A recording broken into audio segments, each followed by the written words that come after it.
Hello ചങ്ങായിമാരെ, big boss season 6 അതേപോലെ തന്നെ 59 എപ്പിസോഡാണ് ഇന്ന് കണ്ടിരിക്കുന്നത്. ഇന്ന് എപ്പിസോഡ് കണ്ടപ്പോൾ ഇന്നത്തെ സ്പെഷ്യൽ ഡേ അല്ലെങ്കിൽ ഇന്ന് പറയാൻ പോകുന്നത് വെച്ചാൽ ബിഗ് ബോസ് എന്ന് പറയുന്ന പ്രോഗ്രാമിലെ ഇരട്ടത്താപ്പിനെ കുറിച്ചാണ്. നിങ്ങൾ എത്ര പേര് ലൈവ് കണ്ടിട്ടുണ്ട്, നിങ്ങൾ എത്ര പേര് ഈ എപ്പിസോഡ് കണ്ടിട്ടുണ്ടാവുമെന്ന് എനിക്കറിയില്ല. കണ്ടിട്ടുണ്ടെങ്കിൽ നിങ്ങൾക്ക് ഇപ്പോൾ ഞാൻ പറയാൻ പോകുന്ന കാര്യം എന്താണെന്ന് മനസ്സിലായിട്ടുണ്ടാവും. അങ്ങനെ എല്ലാ ദിവസവും എന്താ പോലെ തന്നെ പാട്ട് വെക്കുന്നു, എല്ലാവരും കൂടി ഡാൻസ് കളിക്കുന്നു.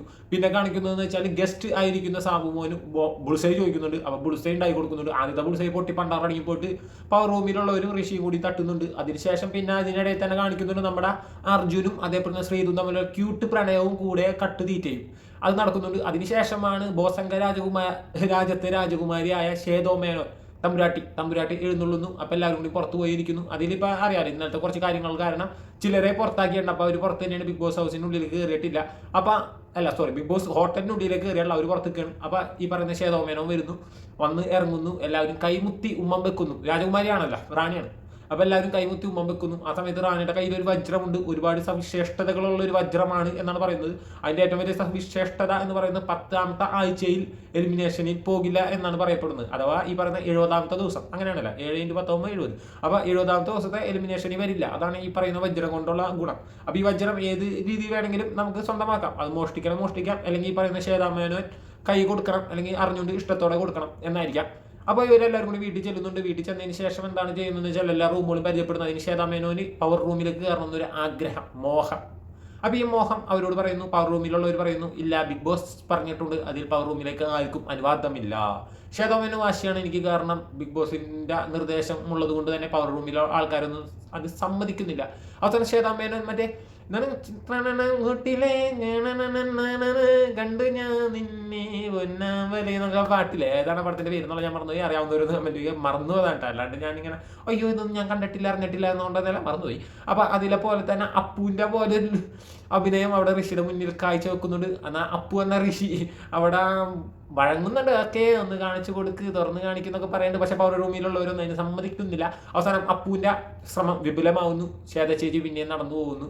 പിന്നെ അവിടെ ആ സംഭവം കഴിഞ്ഞു. പിന്നെ പ്രത്യേകിച്ച് ഒന്നും സംസാരിക്കാനൊന്നുമില്ല. അതിനുശേഷം ശ്വേത ചേച്ചി എന്താണ് പറയുന്നത് വെച്ചാൽ നമ്മുടെ റോബോട്ടായിരിക്കുന്നു ജാസ്മിനാണ്.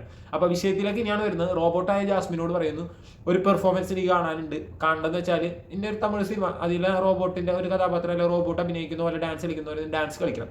റോബോട്ട് പറയുന്നു, ശരി, ഞാൻ കളിക്കാൻ കുഴപ്പമൊന്നുമില്ല. അവർ പറയുന്നത് 10 മിനിറ്റിനുള്ളിൽ ഈ ബിഗ് ബോസ് ഹൗസിലുള്ള എല്ലാവരും, അഥവാ ഈ ബിഗ് ബോസ് ഹോട്ടലിലുള്ള എല്ലാവരും വന്നിരിക്കും, ഡാൻസ് കാണാൻ വേണ്ടി വന്നിരിക്കണം. അപ്പോൾ എല്ലാവരോടും പറയും 10 മിനിറ്റിനുള്ളിൽ വന്നിരിക്കാൻ പറയുന്നു.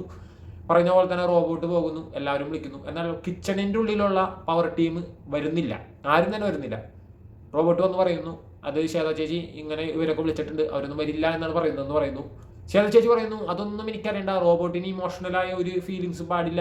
റോബോട്ട് ചിട്ടിയൊന്നുമല്ലല്ലോ ഇമോഷണൽ കാണിച്ച് സീൻ ഉണ്ടാക്കാൻ വേണ്ടി. അപ്പോൾ റോബോട്ടിനോട് നേരെ ചെല്ലുക, നിങ്ങൾ പറയുക 2 മിനിറ്റിനുള്ളിൽ അവിടെ വന്നിരിക്കണം, നിർബന്ധമാണ്. അവൻ ചെല്ലാൻ പറഞ്ഞു. റോബോട്ടാണ് അത്. ജാസ്മിനെ ഞാൻ ഓക്കെ അടിക്കുന്നു, കൈയടിക്കുന്നു. കാരണം റോബോട്ടായ ജാസ്മിൻ ചെല്ലുന്നു, എല്ലാവരോടും പറയുന്നു പവർ ടീമിലേക്ക് എല്ലാവരോടും പറയുന്നു ഗസ്റ്റ് വിളിക്കുന്നു, അവിടെ വന്നിരിക്കുന്നു. ഗസ്റ്റ് വിളിക്കുന്നു, വരണം, ഗസ്റ്റ് വിളിക്കുന്നു, വരണം, ഗസ്റ്റ് വിളിക്കണം, വരണം എന്ന് തന്നെ ജാസ്മിൻ പറഞ്ഞുകൊണ്ടിരിക്കുന്നു. റോബോട്ടാണല്ലോ. അപ്പോൾ അവിടെ പവർ ടീമിലുള്ളവർ ചോദിക്കുന്നുണ്ട്, ഈ പവറിന്റെ മുതലാളി, ഹോട്ടലിന്റെ മുതലാളിയേക്കാൾ വലുതാണോ എന്നൊക്കെ ചോദിക്കുന്നുണ്ട്. അപ്പോഴും ജാസ്മിൻ പറയുന്നുണ്ട്, ഇല്ല, ഗസ്റ്റാണ് വലുത്, മുതലാളിയേക്കാൾ വലുത് ഗസ്റ്റാണ്. അത് ഒരു കാര്യം സത്യമാണ്. ഒന്ന് AI റോബോട്ട് ആണെന്നാണ് പറയുന്നത്. റോബോട്ടാണ്. അവരിലേക്ക് എന്താണ് ഫീഡ് ചെയ്ത് കൊടുക്കുന്നത്, അല്ലെങ്കിൽ എന്താണ് അവരിലേക്ക് കൊടുത്തിരിക്കുന്ന നിർദ്ദേശം, അതനുസരിച്ചാണ് അവർ പ്രവർത്തിക്കുന്നത്.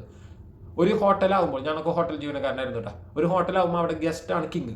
ബാക്കിയുള്ളവർ, അത് മുതലാളിയാണെങ്കിൽ പോലും ആ ഗസ്റ്റിന് താഴെയാണ്. കാരണം എന്ന് വെച്ചാൽ ഈ ഗസ്റ്റ് വന്നാൽ മാത്രമേ ആ ഹോട്ടലിൽ നിലനിൽക്കുള്ളൂ. അപ്പോൾ ഗസ്റ്റാണ് അവിടുത്തെ കിങ്. അപ്പോൾ ഈ കിങ്ങിൻ്റെ ആവശ്യം എന്താണോ അതനുസരിച്ച് മുതലാളിമാർ ഒരു നിന്ന് കൊടുത്തേ പറ്റൂ. അപ്പോൾ അതാണ് ഈ റോബോട്ടിന് ഫീഡ് ചെയ്ത് കൊടുത്തേക്കുന്ന ഗസ്റ്റ് കിങ്. അപ്പോൾ എന്താണ്, ഗസ്റ്റാണ് വിളിക്കുന്നു, അവിടെ വന്നിരിക്കാന്ന് റോബോട്ട് കുറേ പ്രാവശ്യം പറയുന്നു. അവസാനം ഇവരൊക്കെ റോബോട്ടിനെ കളിയാക്കുന്നുണ്ട്, അഥവാ ജാസ്മിനെ കളിയാക്കുന്നുണ്ട്. ഒടുക്കം ഇവരോട് വീണ്ടും പറയുമ്പോൾ എന്ത് ചെയ്ത് രശ്മിനും മറ്റേ നമ്മുടെ അൻസിബയും കൂടി അവിടെ കുക്കിംഗ് ചെയ്യുന്നിടത്ത് വെറുതെ ആളെ കളിയാക്കുന്നു. കാരണം ഈ പറയുന്ന ജാസ്മിൻ പറയുന്നൊന്നും ശ്രദ്ധിക്കുന്നില്ല എന്നതാണ് കാരണം. അപ്പം എന്താണ് ചെയ്തത്, ജാസ്മിൻ ചെന്നിട്ട് ഓഫ് ചെയ്യാണ് സ്റ്റവ് ഓഫ് ചെയ്യാൻ നേരത്തെ എന്ത് ചെയ്ത് നമ്മുടെ രശ്മിബായി കൈമ കയറി പിടിച്ചിട്ട് കഴുത്തിലേക്ക് ഒരു അറ്റാക്ക് ചെയ്യുന്ന ഒരു പരിപാടി ഉണ്ടായിരുന്നു. ഈ അറ്റാക്കിന്റെ ഇടയിൽ തന്നെ ഈ പറയുന്ന റോബോട്ടിന്റെ തലയിലിരിക്കുന്ന കിരീടം അഥവാ അതിന്റെ ക്യാപ്പ് ഒക്കെ നിലത്ത് വീണ് നശിച്ചു പോകുന്നുണ്ട്.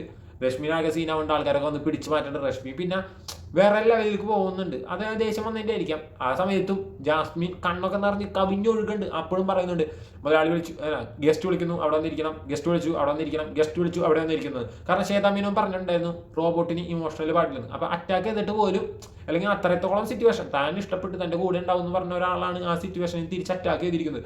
ആ വിഷമമൊക്കെ ഉണ്ടായിട്ട് പോലും ആ ഒരു ക്യാരക്ടർ വിട്ട് ജാസ്മിൻ പോയിട്ടില്ല. ജാസ്മിൻ നല്ല രീതിയിൽ തന്നെ അപ്പോഴും അതിനെ സംസാരിച്ചുകൊണ്ടിരിക്കുന്നുണ്ട്. രശ്മി ആകെ സീനാക്കി കരഞ്ഞ് പണ്ടറട്ടൊക്കെ അതിൻ്റെ അൻസിബ കയറി കെട്ടി പിടിച്ച് മാറ്റി നിർത്താൻ ശ്രമിക്കുന്നതാണ്. ആ സമയത്ത് അൻസിബനെ എല്ലാവരും കൂടി കുറ്റപ്പെടുത്തുന്നുണ്ട്.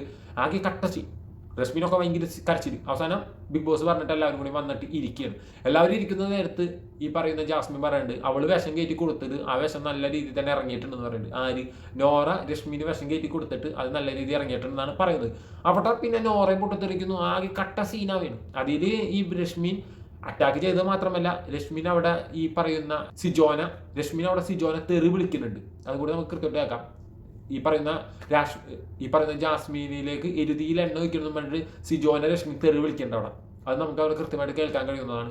അതിനുശേഷം നോറ തല്ലി പിടിച്ച് ഒച്ചയും ബഹളം ഉണ്ടാക്കി പോകുന്നു. ജാസ്മിൻ ഒച്ചയും ബഹളം ഉണ്ടാക്കി പോകുന്നു. എല്ലാവരും പിടിച്ചു മാറ്റാൻ നിൽക്കുന്നു. അല്ല പീല കാര്യങ്ങളൊക്കെ. ഇതിൻ്റെ ഇടയിൽ 2 വിഷയങ്ങളാണെന്ന് പറയേണ്ടത്. ഒന്ന്, കഴിഞ്ഞ കുറച്ച് ദിവസങ്ങൾക്ക് മുമ്പ് അല്ലെങ്കിൽ കഴിഞ്ഞ കുറച്ച് വീക്കെൻഡുകളിൽ നമ്മുടെ ഈ ജാൻമണി പോകുന്നതിനേക്കാൾ മുമ്പ് നമ്മുടെ ഈ പറയുന്ന നോറ പറയുന്നുണ്ടായിരുന്നു ജാൻമണി പ്രാവിക്കൊണ്ടിരിക്കുന്നു എന്ന്. അങ്ങനെയാണെങ്കിൽ ഇന്നലത്തെ എപ്പിസോഡ് എടുത്തു കഴിഞ്ഞാൽ ഇന്നലത്തെ എപ്പിസോഡ് അഥവാ 58 എപ്പിസോഡ് എടുത്തു കഴിഞ്ഞാൽ അതിൽ ഈ പറയുന്ന രശ്മിന നമ്മുടെ നോറ പ്രാവുണ്ട്. കാരണം രശ്മിന മുന്നിൽ ജാസ്മിൻ ഇരുന്ന് സംസാരിക്കുന്ന നേരത്തെ നോറ വന്നിട്ട് കിച്ചണിലത്തെ പണിയെടുക്കാൻ പറയുന്നു. ജാസ്മിൻ പോകുന്നില്ല, രശ്മിന അവിടെ തന്നെ ഇരിക്കുന്നു. അവസാനം രശ്മിന പവർ റൂമിൻ്റെ ഉള്ളിൽ കൊണ്ടുപോയിട്ട് പറയുന്നുണ്ട് നീ ഇതിനൊക്കെ അനുഭവിക്കും.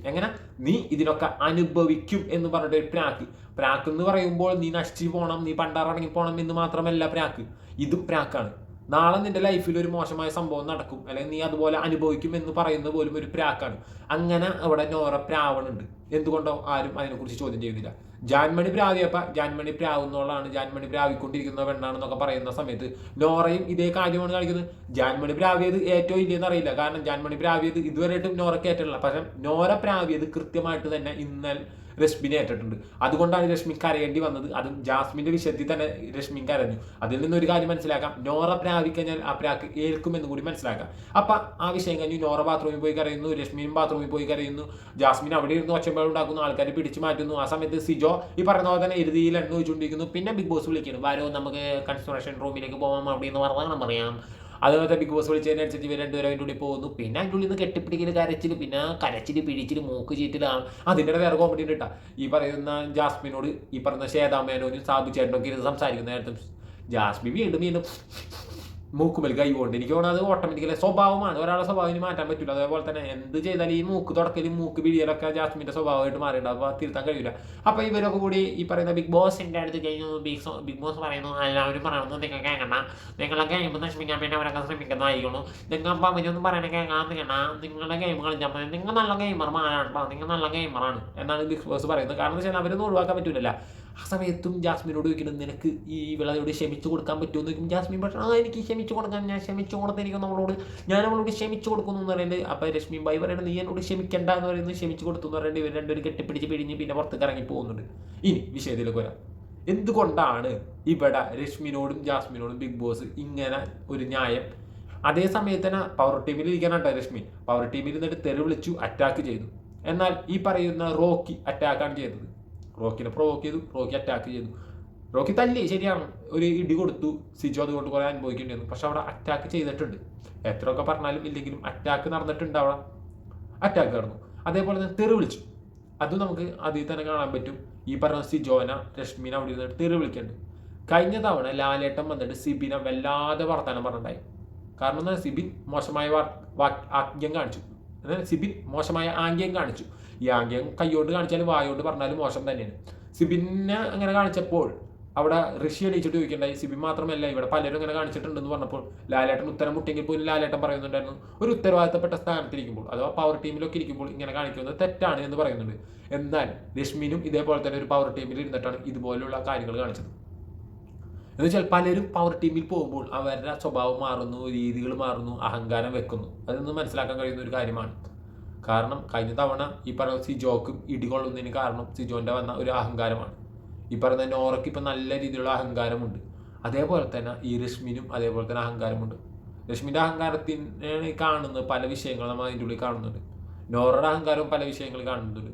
ഇത് ജാസ്മിൻ ഇന്നത്തെ കാര്യത്തിൽ ജാസ്മിൻ എല്ലാവരും സപ്പോർട്ട് ചെയ്യുന്നുണ്ട്. കാരണം ജാസ്മിൻ ആദ്യം ചെന്ന് വിളിക്കുന്നു, ഇവരൊന്നും മൈൻഡ് ചെയ്യുന്നില്ല, ഇവർ വരുന്നില്ല. രണ്ടാമത് പോയി വിളിച്ചപ്പോഴും ജാസ്മിനെ കളിയാക്കുന്നതിന് തുല്യം. അവസാനം അവൾ സ്റ്റൗ കട്ട് ചെയ്തത്, അത് ഓഫ് ചെയ്ത്.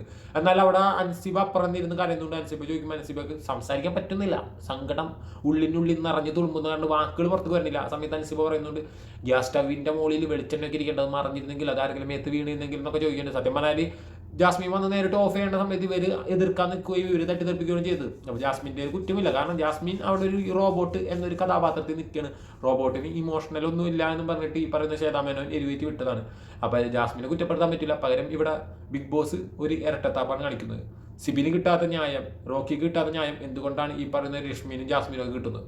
അല്ലെങ്കിൽ ലാലേട്ടൻ പറഞ്ഞ പോലെ തന്നെ പല അഡ്ജസ്റ്റ്മെന്റിനും നിന്നുകൊണ്ടാണോ, അല്ലെങ്കിൽ അഡ്ജസ്റ്റ്മെന്റിന് നിന്ന് തന്നു എന്നതുകൊണ്ടാണോ അവരെ മുന്നിൽ മാത്രം ഈ പറയുന്ന ബിഗ് ബോസ് കണ്ണടക്കുന്നത്? ഇങ്ങനെയുള്ള ചോദ്യങ്ങൾ പലരുടെ മുന്നിൽ വരും. ആ ചോദ്യം ചോദിക്കാനും ആ ചോദ്യങ്ങൾ വരാനും കാരണം ഇതുപോലെയുള്ള അന്യായങ്ങൾ കാണുമ്പോൾ അതിനനുസരിച്ച് പ്രവർത്തിക്കാത്തതുകൊണ്ടാണ്. എൻ്റെ മാത്രം സജഷനാണ്. നിങ്ങൾക്ക് നിങ്ങളുടേതായ അഭിപ്രായം എടുക്കാം. ഇനി ശ്വേതാമേനോൻ്റെ അടുത്തൊരു സീൻ വരുന്നുണ്ട്. ശ്വേതാമേനോൻ അവിടെ റൂമിൽ ഇരിക്കുന്നു, ജിന്നോനെ റൂമിലേക്ക് വിളിക്കുന്നു. കാരണം കരുത്തനത്തെ ഒരു പോരാളിയാണ് ജിൻഡോ. അപ്പോൾ ജിൻഡോനെ അകത്തേക്ക് വിളിച്ചിട്ട് പറയുന്നുണ്ട്, ഈ വജ്രം നീയാണ് സൂക്ഷിക്കേണ്ടത്, ഈ റൂമിൽ നിന്നും ആരും എടുത്തുകൊണ്ട് പോകാതിരിക്കാൻ നീ ശ്രമിക്കണം. അപ്പോൾ ജിൻഡോ പറഞ്ഞു, ഞങ്ങളെല്ലാവരും കൂടി തീരുമാനിച്ചിട്ടുണ്ടായി ഈ വജ്രം കക്കണമെന്ന്. എന്നാൽ ഇപ്പം എന്നെ ഇങ്ങനെ ഒരു ദൗത്യം ഏൽപ്പിച്ചത് കൊണ്ട് മാത്രം ഞാൻ ഈ വജ്രം കക്കുന്നതിൽ നിന്നും മാറാം എന്ന് ജിൻഡോ പറയുമ്പോൾ ശ്വേതാമേനോൻ പറയണത്, നീ മാറൊന്നും വേണ്ട, അവരുടെ കൂടെ തന്നെ. പക്ഷേ നീ ഇത് ആരും കക്കാൻ സമ്മതിക്കരുത്, ആരും ഈ റൂമിൽ കയറാനും നീ സമ്മതിക്കരുത്. അങ്ങനെ സമ്മതിക്കാതിരുന്ന് കഴിഞ്ഞാൽ നിനക്കൊരു പ്രത്യേക സമ്മാനം ഞാൻ തരുന്നുണ്ട് എന്ന് പറയുന്നുണ്ട് ശ്വേതാമേനോൻ. എന്താണ് സമ്മാനം എന്നുള്ളത് നമുക്ക് കണ്ടറിയാം. അതിനുശേഷം പിന്നെ ഇതേ വിഷയം തന്നെ. പിന്നെ ശ്വേതാമേനോൻ ഈ പറയുന്ന പോലെ ഇവളെ ജാസ്മിനൊക്കെ പൊക്കിയടിക്കുന്നുണ്ട്. എൻ്റെ അമ്മൂ ജാസ്മിൻ അവളാണ് ഇവളാണ് അതാണ് ഇതാണെന്നൊക്കെ പറഞ്ഞ് ഭയങ്കര പൊക്കിയടിക്കുന്നുണ്ട്. പ്രധാനപ്പെട്ട ഒരു വിഷയം ഞാൻ പറയാൻ പറഞ്ഞത്, ഈ വഴക്ക് നടക്കുന്ന സമയത്ത് രശ്മിനും ജാസ്മിനും നോറയും കൂടെ വഴക്കിടക്കുന്ന സമയത്ത് സാബു എന്നിട്ട് ഈ പറയുന്ന നമ്മുടെ ഗബ്രിയുടെ ഒരു മാല ജാസ്മിൻ്റെ കയ്യിലുണ്ടായിരുന്നു, അത് മേടിച്ചുകൊണ്ട് പോകുന്നുണ്ട്. പിന്നെ ഗബ്രിയുടെ ആ മാലക്ക് വേണ്ടി സാബുവിൻ്റെ പിന്നാലെ അടയ്ക്കണം. സാബു പറയേണ്ടത് ഞാൻ ബിഗ് ബോസിനെ ഏൽപ്പിച്ചു, പറ്റൂല, എനിക്ക് വേണം എന്നൊക്കെ പറയേണ്ട. അവസാനം ശ്വേതാമേനോൻ്റെ അടുത്ത് നിന്ന് ചോദിക്കുന്നുണ്ട് ഇങ്ങനെ ഒരു മാലയുടെ കാര്യം. ശ്വേതാമേനോൻ പറയുന്നുണ്ട് അത് നോക്കട്ടെ, നമുക്ക് റെഡിയാക്കാം എന്നൊക്കെ പറയുന്നുണ്ട്. അവസാനം നേരെ കട്ടിലേക്ക് പോയി ഒരു തുണി പുതപ്പ് തലയെ കൂടി ഇട്ടിട്ട് ഗബ്രിയുടെ ഫോട്ടോയും കൂടി അതിൻ്റെ ഉള്ളിൽ കയറ്റി വെച്ചിട്ട് പിന്നെ എന്തൊക്കെ അതിൻ്റെ ഉള്ളിൽ കിടന്ന് നടക്കുന്നുണ്ട്. എന്താണെന്ന് അറിയില്ല. കാരണം പുതപ്പിട്ടേക്കണല്ല. പണ്ട് നമ്മുടെ സിനിമകളിലൊക്കെ ആദ്യ രാത്രി കാണിക്കണമെങ്കിൽ ഒന്നേ വാതിലടക്കം അല്ലെങ്കിൽ കറണ്ട് പോയല്ലെങ്കിൽ അത് പുതപ്പ് തലയിൽ കൂടി വരും. ഇങ്ങനെ കാണിച്ചിരുന്നത്. ഇത് ആദ്യ രാത്രി ഒന്നും അല്ല പറഞ്ഞത്, ഞാനൊരു ഉദാഹരണം പറഞ്ഞു മാത്രമേ ഉള്ളൂ. ഇത്രയൊക്കെ തന്നെ ഉള്ളൂ. പിന്നെ പുറത്തിരുന്നിട്ട് ഈ പറയുന്ന പോലെ നോറിനെ കുറിച്ചും കാര്യങ്ങളെ കുറിച്ചൊക്കെ സംസാരിക്കുന്നു. പിന്നെ അന്നത്തെ ദിവസം കഴിഞ്ഞു. ഇത്ര മാത്രമേ ഉള്ളൂ. പക്ഷേ ഇത് എനിക്ക് വളരെ ഒരു ഇതായിട്ട് തോന്നി. കാരണം ബിഗ് ബോസിൻ്റെ ഇരട്ടത്താപ്പ്, നോറയുടെ പ്രാക്ക്, ഇതൊക്കെ ഇനി ലാലേട്ടൻ വന്നെടുത്ത് സംസാരിക്കുമോ ഇല്ലയെന്ന് എനിക്കറിയില്ല. അതേപോലെ തന്നെ ഈ പറയുന്ന രശ്മിൻ്റെ തെരുവിളിക്കൽ. അപ്പോൾ അതുകൊണ്ട് രശ്മിനി പവർ ടീമിൽ നിന്ന് പുറത്താക്കുമോ ഇല്ലയോ എന്നറിയാം. എന്നിരുന്നാൽ പോലും ഒരുപാട് വിഷയങ്ങൾ നടക്കുന്നുണ്ട്, ഒരുപാട് കാര്യങ്ങൾ നടക്കുന്നുണ്ട്. ഇന്നത്തെ ഒരു ടാസ്ക് കുഴപ്പമില്ലെന്ന് തോന്നി. അധികം അങ്ങനെ വലിയ ഒരു ടാസ്കും വലിയ കാര്യങ്ങളൊന്നും അല്ല. എന്നാൽ പോലും ഇന്നലത്തെ വെച്ച് നോക്കിയാൽ ഇന്നത്തെ കുഴപ്പമില്ല, ബെറ്ററാണ്. പിന്നെ പണ്ടത്തെ അല്ലെങ്കിൽ ആദ്യത്തെ സീസണിലൊക്കെ ഉള്ള ഒരു ബി ഹോട്ടൽ കുഴപ്പമില്ല, കുറച്ചും കൂടി ബെറ്ററാണെന്ന് തോന്നുന്നു. ഇതവിടുത്തെ കാര്യമില്ല, മോശം, വളരെ മോശം. എന്തായാലും നിങ്ങളുടെ അഭിപ്രായങ്ങൾ പറയുമോ? ബിഗ് ബോസ് ഇരട്ടത്താപ്പ് കാണിക്കുന്നില്ല, അല്ലെങ്കിൽ ബിഗ് ബോസ് ഈ പറയുന്ന ചിലരോട് മാത്രമുള്ള ഈ ഇരട്ടത്താപ്പ്, അല്ലെങ്കിൽ ചിലർക്ക് മാത്രം കൊടുക്കുന്ന ഇതുപോലെയുള്ള കൺസ്ട്രക്ഷൻ എന്തിനു വേണ്ടിയാണ്, എന്തുദ്ദേശിച്ചിട്ടാണ്, എന്ത് കാരണത്താലാണ്, അവരെന്താണ് അതിനുവേണ്ടി ചെയ്ത് കൊടുത്തത് എന്നൊക്കെ ഉള്ളത് നിങ്ങൾക്ക് അറിയാമെന്നുണ്ടെങ്കിൽ നിങ്ങളുടെ അഭിപ്രായങ്ങൾ രേഖപ്പെടുത്തുക.